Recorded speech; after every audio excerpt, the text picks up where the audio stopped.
To us, the night sky appears completely still, but every visible star is a cosmic battlefield. From the moment it forms, a star is actively fighting against its own crushing weight. These are the pillars of creation, a stellar nursery where the war begins. Cold molecular clouds of gas and dust drift in space until a pocket of gas crosses a weight threshold called the Jeans mass. This is where internal pressure can no longer support its own gravity, triggering a collapse. As the gas collapses inward, it condenses and heats up. This internal temperature continues to climb until it crosses a massive threshold of millions of degrees, igniting nuclear fusion. This diagram illustrates hydrostatic equilibrium. It is the mechanical engine of a star, where the inward crush of gravity is perfectly deadlocked against the outward explosive pressure of nuclear fusion. A star's lifespan is a temporary stalemate in this gravitational war. Survival depends entirely on a finite supply of nuclear fuel. While all stars use the same fusion engine, their fate is determined at birth by a single variable, their starting mass. Heavier stars possess more gravity, which forces them to burn through their fuel infinitely hotter and faster than smaller stars to prevent an immediate collapse. This diagram tracks stellar evolution.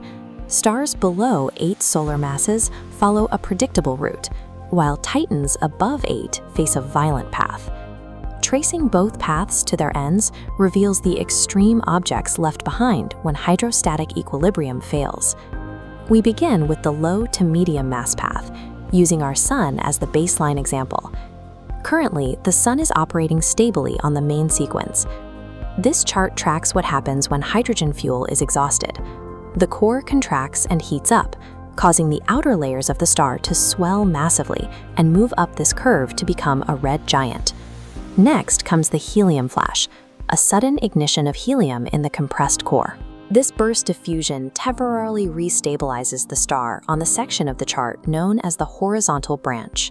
Sun-like stars lack the mass required to fuse elements beyond carbon and oxygen. This chemical limit seals their fate.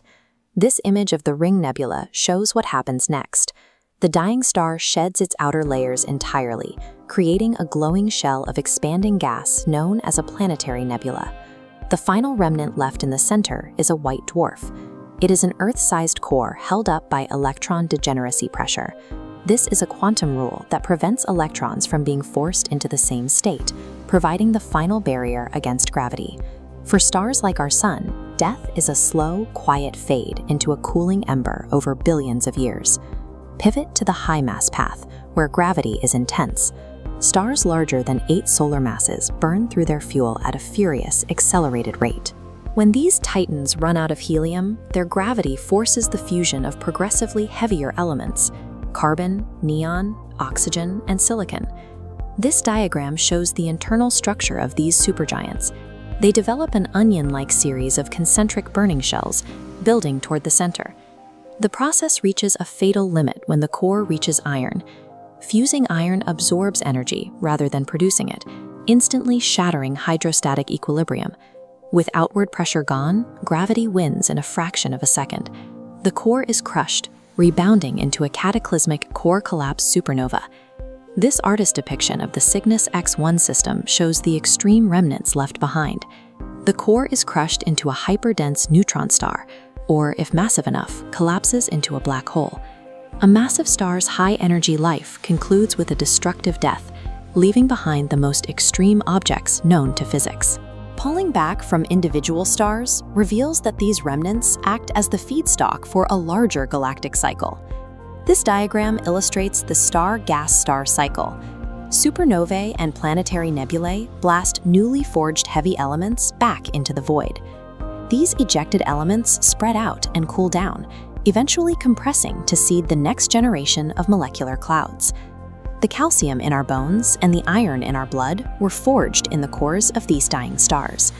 The multi-billion-year battle against gravity provides the chemical elements required for terrestrial life.